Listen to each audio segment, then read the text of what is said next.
Okay, so we all know that people get tattoos in prison, right? But how? How do they get their guns? What do they use? Well, basically, you use whatever the fuck you have, what you can steal, what you can get off canteen, and it's gonna be different in each and every single prison. So I'm just gonna use the basic shit from around my house without cheating too much. Now, deadass, I'm gonna sound like a boomer here, but back in my day when I was in prison, we had CD players, which were pretty much the best way. You could get 2 motors out of 1 CD player. You had a Pancake and you had a Jolly Rancher. Now, from what I've been told, what they use in there now is razors. They have electric razors, and each razor has 1 Jolly Rancher style motor like this. I've never been to a prison where they let you get Bic pens, so you're probably gonna have to steal one of these or get one of these off of a CO that's friendly.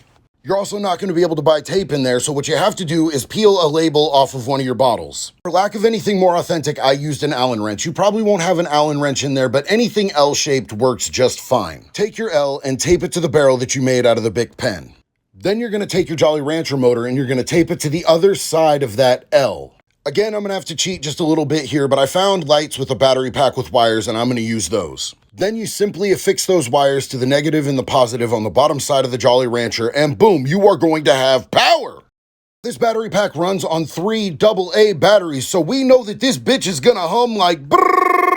Now, the needle is one of the most important parts, and a lot of people will straighten a spring or use a guitar string with the end to make their needle and sharpen it on the cement floor. And that's it. That's the business right there, baby. You got a 1 needle gun that'll get you going. Now, most of the ink in prison comes from soot, man. Soot is the most popular. And the way that you get that is by burning plastic. You have to melt down plastic, start a little fire, and have a bag or something over it to collect all that burnt soot.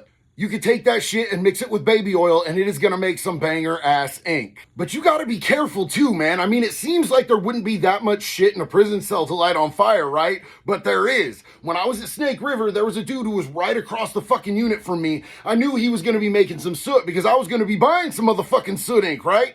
This dude was doing it underneath his bunk, right? So that you wouldn't be able to see it. And he was trying to keep it all contained and everything. Well, the bag lit on fire. It lit his fucking bedding on fire. These dudes were trapped in the cell with a fucking fire, screaming until the COs came and let them the fuck out. Now, of course, they got whole shots, but I'm pretty sure that they also gave them outside charges and additional time for arson. Which just seems whack as fuck to me, man, because they knew goddamn well what the fuck was going on in there. They knew that they were making soot for ink for tattoos, and they were not trying to start a fire purposefully. It's just petty ass bullshit like that that DOC likes to pull. I mean, some blankets, some sheets, a couple mattresses, maybe some paperwork and books got fucking burned up, but there was no structural damage to the fucking cell at all whatsoever. So why the fuck give them outside charges? It just seems like bitch shit to me. A lot of the prisons have hobby shops, and if you can get somebody to steal you some hobby shop ink, that may or may not work. Sometimes it's a decent ink, and sometimes it just falls right the fuck out.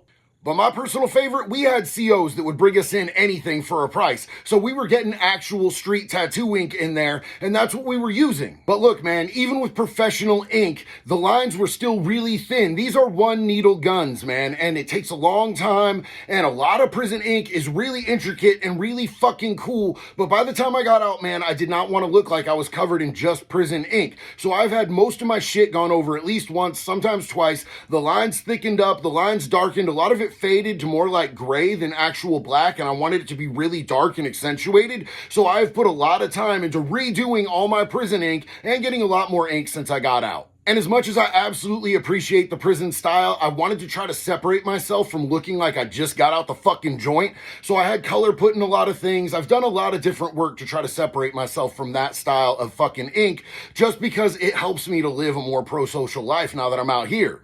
I mean, all in all, let's face it, the cheapest ink you are ever gonna get is gonna be in prison, man. I had dudes that simply moved into my cell because I had a TV and I had a full box all the time and I fed them. They never went without anything that they fucking wanted. I paid for all the fucking tattoo supplies and they would just tap me for free for fucking literal hours, dude. Days and days on end.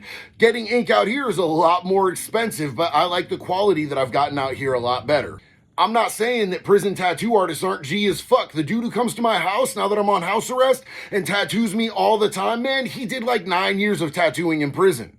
I love the style. I love that he can go for hours and hours and hours without fucking taking a break. And I love that he's the fucking homeboy. We relate to each other on so many levels. He's family to me now. That dude is the shit. And honestly, I've gotten more tattoos being on house arrest than I got in prison or at shops on the street ever in my life. And a lot of people keep asking me for a tattoo tour, and I will do that, but yo, I'm gonna get my stomach blasted here in a couple days, and I wanna do that first before I do that tattoo tour. God damn it, the stomach. What the fuck? I am not looking forward to that, but I don't think anything's gonna be as bad as the throat. On God, me and my friend Q talk constantly about tattoos because he's constantly tattooing himself, and we've compared what we think is the roughest spots, man. He says his back by far. I have a full fucking back piece, like the whole bitch is covered up. It is fucking dope as fuck, and I don't think that hurt nearly as bad as the throat, not nearly as bad as the chest, but everybody's different, man. It depends on how much muscle mass you have, how much fat you have, where your nerve bundles are, how heavy-handed the tattoo artist is. There's so many different facets and aspects to that type of thing. One thing everybody seems to agree on is that the ribs and the fucking stomach fucking suck. So I'll probably be recording some of that to show you guys what's up. Thank you for checking out my mini vid on tattoos in prison. I hope y'all have a good night. Fucking one love. Be good or be good at it.